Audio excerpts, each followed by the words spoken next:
นิเตียนเรื่องขมายเรื่องราวในจุ่มเนื้อเรือหยักตามาจากสรกคือจิพนัยมวยอย่างสำคัญในอัตสัญญาณขมาย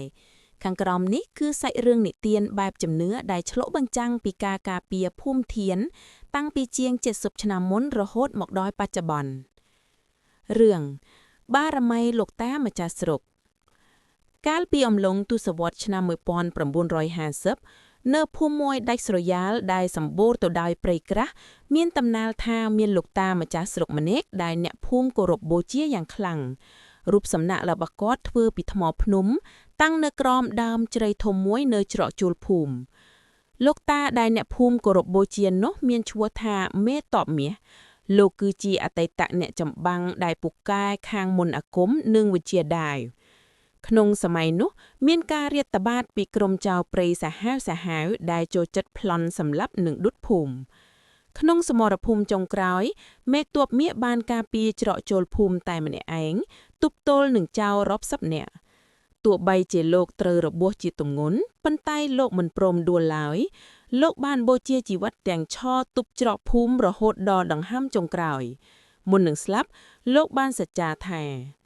ตัวใบเจียดังหามอันอ้อใต้วิญญาณอันหนึ่งเนตีนิจีเรียงระโหดดับใบถ้วยจีปรุมประตุลกาเปียก้นเจ้าภูมินี้ปีสเตรหนึ่งปวกอับถมบ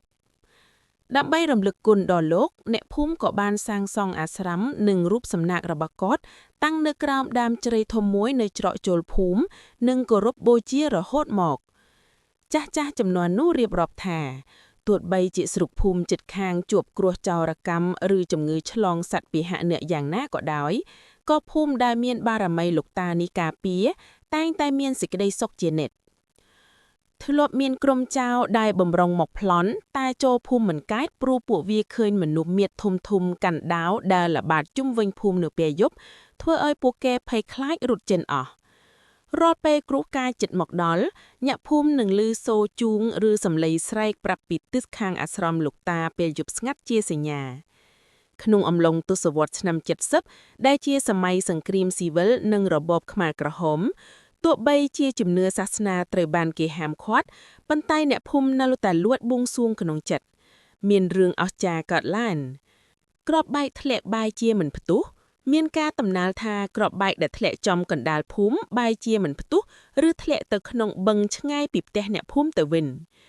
เนภูมิแด่เพียกโคลนเตยชงายใต้แต่โยลสบันคืนหลกตาหมอกบังหานพลือหรือเอาสัญญาปีก่อนไลน์แด่เมียนสวัสดิภีบ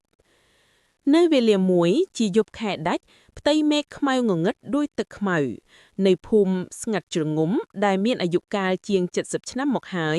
เพียบสงบสงัดบางครบดันดับปันตายเวียจีเพียบสงบได้กู้เอาไอปรือรมซกเจียอยู่จนมันเนะได้เติบแต่หมอกปีกรงเกมันเศร้าเจือเลอเรืองเนตากากเบียภูมิเล่าเกบานอังกอยผักซีจีมวยมึดเพียระโหตต่อดอหยุบเจริ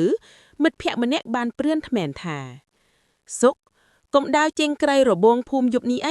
ลือทาไงนี้จีไงเซลลูกตาเจงเหล่าบาดให้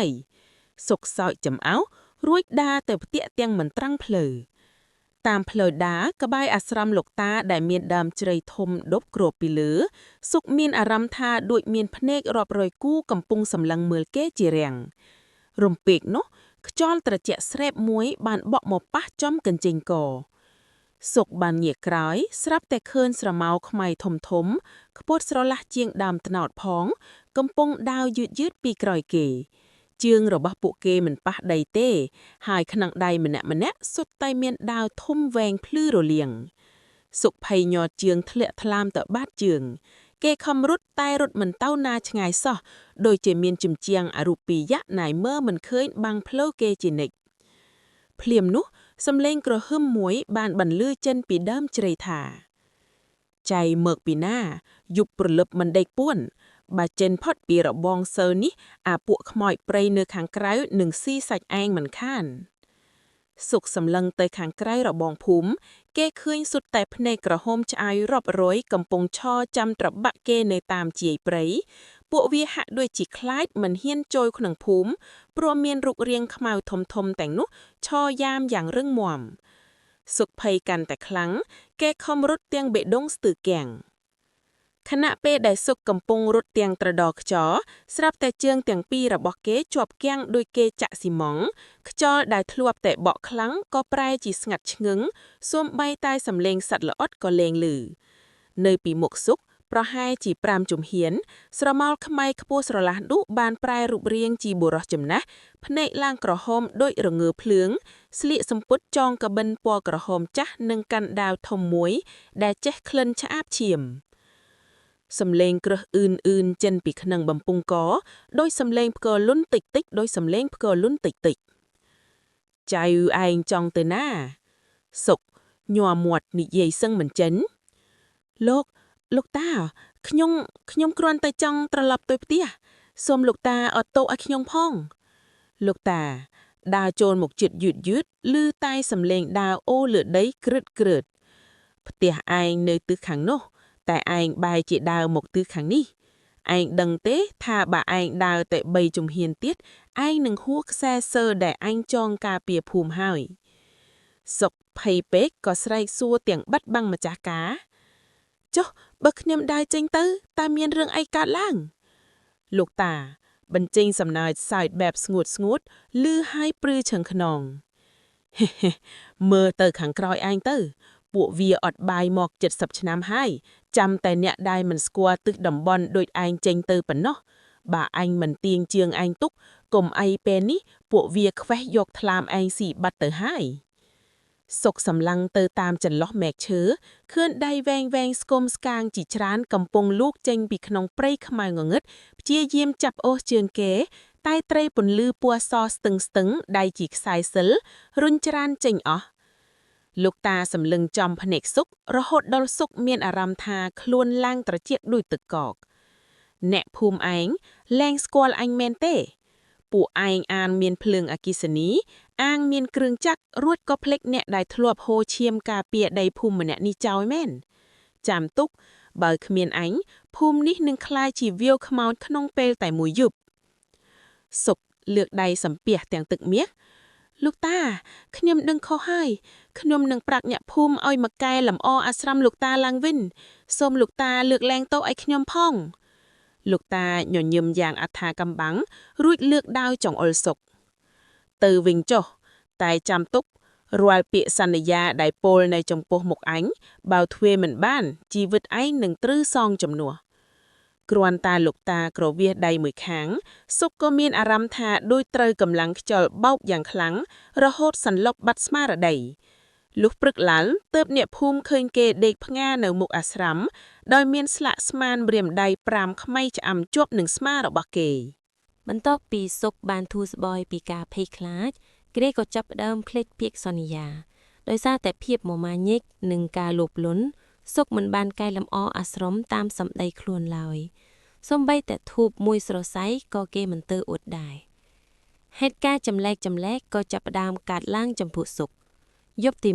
1សំឡេងអូសដាវគ្រឺតចាប់ផ្ដើមបន្លឺជុំវិញផ្ទះរបស់សុកទោះបីជាទ្វារបង្អួតចាក់សោជិតខដោយប់ទី2សត្វពាហនៈរបស់សុកគោក្របីចាប់ផ្ដើមងាប់ជាបន្តបន្ទាប់ដោយគ្មានមូលហេតុអ្វីដែលរន្ធត់គឺសាកសពសត្វទាំងនោះបាត់ថ្លើមទាំងអស់យប់ទី3សុកយល់សពឃើញលោកតាមកឈរក្បែរដំណេកទឹកមុខលោកលែងក្រហមដូចមុនទៀតហើយតែប្រែជាខ្មៅស្រអាប់ហើយមានឈាមហូរចេញពីភ្នែកលោកពោលថាឯងឲ្យអញចាំយូរពេកហើយបើគ្មានអាស្រមថ្មីអញក៏មិនគ្មានកន្លែងស្នាក់គ្មានកម្លាំងទប់ពួកវាទៀតដែររំពេចនោះរបាំងសិលដែលធ្លាប់ការពីផ្ទះសុកក៏រលាយបាត់សំឡេងស្រែកយំល្វើយពីក្រៅរបងភូមិដែលសុកធ្លាប់ឮចាប់ផ្ដើមមកដល់មាត់បង្អួតបន្ទប់គេងរបស់គេដៃស្គមស្កាំងរាប់រយបានលូកកកាយទម្លុះជញ្ជាំងផ្ទះចូលមកអ្នកភូមិបានឮសំឡេងសុកស្រែកយំយ៉ាងអាណោតអាថំនៅពាក់កណ្ដាលអាត្រៀតលុះព្រឹកឡើងពួកគេឃើញសុកដេកសន្លប់នៅមុខអាស្រមចាស់ដែលបាក់បែកនោះម្ដងទៀតប៉ុន្តែលើកនេះសុកមិនបានដឹងខ្លួនវិញឡើយភ្នែករបស់គេបើកធំទាំងភាពភ័យខ្លាចហើយនៅលើទ្រូងរបស់គេមានសរសេរអក្សរឈាមថាជំពាក់ត្រូវសង ចាប់ពីថ្ងៃនោះមកអ្នកភូមិម្នាក់ៗមិនដែលហ៊ានបំភ្លេចការសែនព្រេនឬការសន្យាជាមួយលោកតាម្ចាស់ស្រុកឡើយពួកគេរួមគ្នាសាងសង់អាស្រមថ្មីយ៉ាងស្អាតហើយភូមិទាំងមូលក៏ត្រឡប់មកមានសេចក្តីសុខឡើងវិញតែគ្មាននរណាដឹងថាព្រលឹងរបស់សុខត្រូវបានលោកតាយកទៅធ្វើជាកូនចៅយាមល្បាតបម្រើលោកតាអស់កលជានិច្ចនោះទេបើមិនជឿកុំប្រមាទពាក្យសន្យាជាមួយវត្ថុស័ក្តិសិទ្ធិមិនមែនជាល្បីសើចឡើយសូមអរគុណដល់ពុកម៉ែបងប្អូនដែលបានចំណាយពេលស្ដាប់ការនិទានរឿងបារមីលោកតាម្ចាស់ស្រុកតាំងពីដើមរហូតដល់ចប់សូមជួយ Subscribe Channel របស់ខ្ញុំផងដើម្បីទទួលបានរឿងខ្មោចបន្តទៀត